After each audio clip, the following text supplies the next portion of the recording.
Assalamualaikum warahmatullahi wabarakatuh. Nah, ilmu sejarah adalah merupakan ilmu yang unik. Ya, jadi di samping keunikan-keunikan yang ada di dalam ilmu sejarah, maka ilmu sejarah sendiri juga merupakan ilmu yang unik. Artinya, objek ilmu sejarah adalah sejarah. Jadi artinya nama ilmu dan nama objeknya adalah sama.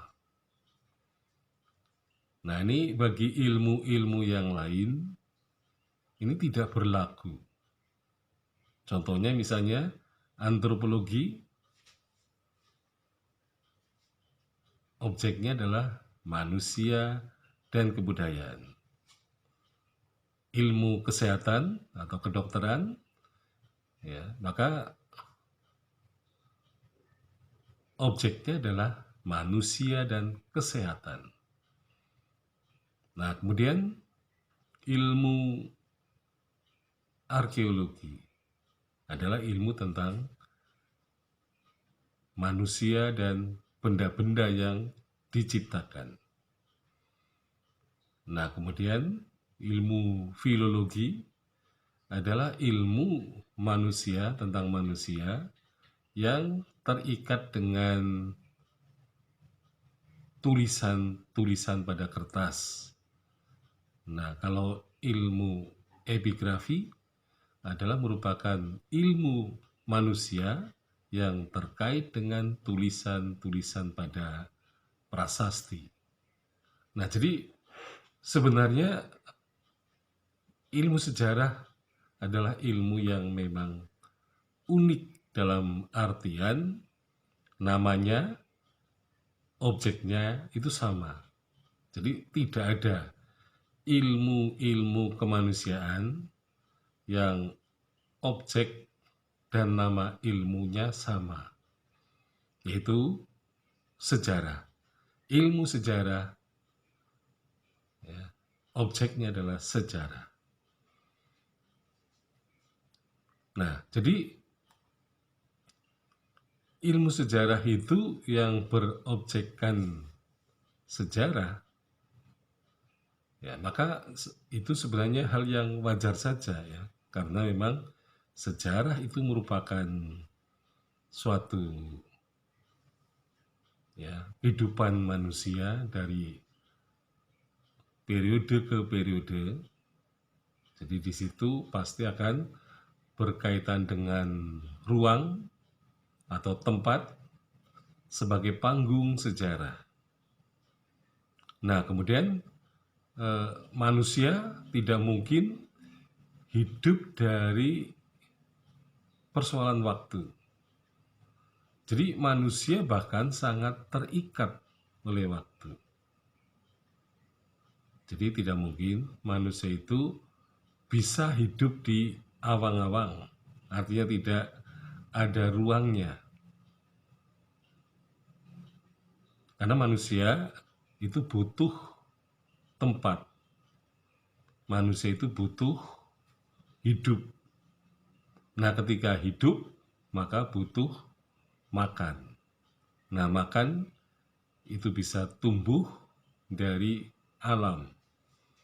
Nah, jadi alam itu tidak hanya sekedar sebagai, ya, melengkapi kebutuhan manusia, terutama kebutuhan-kebutuhan sehari-hari, tetapi alam itu juga menampung, ya, semua hal yang berkaitan dengan kehidupan manusia. Nah, jadi manusia akan bisa membuat sejarah kalau berada di ruang yang memang sesuai dengan kehidupannya itu. Nah, begitu pula dengan waktu. Jadi manusia juga akan bisa hidup apabila ia bisa menaklukkan waktu.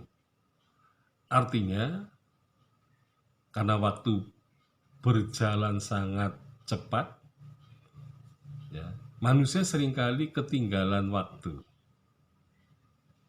Nah, kalau sudah ketinggalan, maka manusia akan dikalahkan oleh waktu.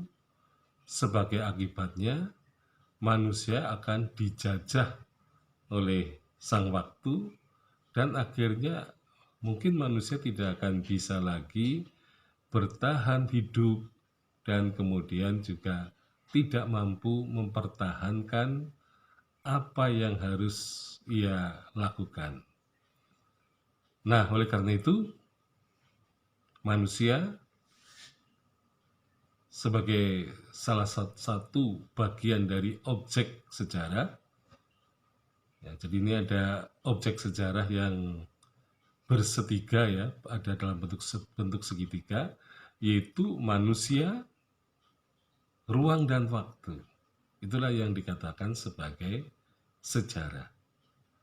Jadi interaksi antar manusia dengan waktu dan ruang, inilah yang kemudian manusia itu berada pada posisi hidup dan bisa mempertahankan diri dari seleksi alam.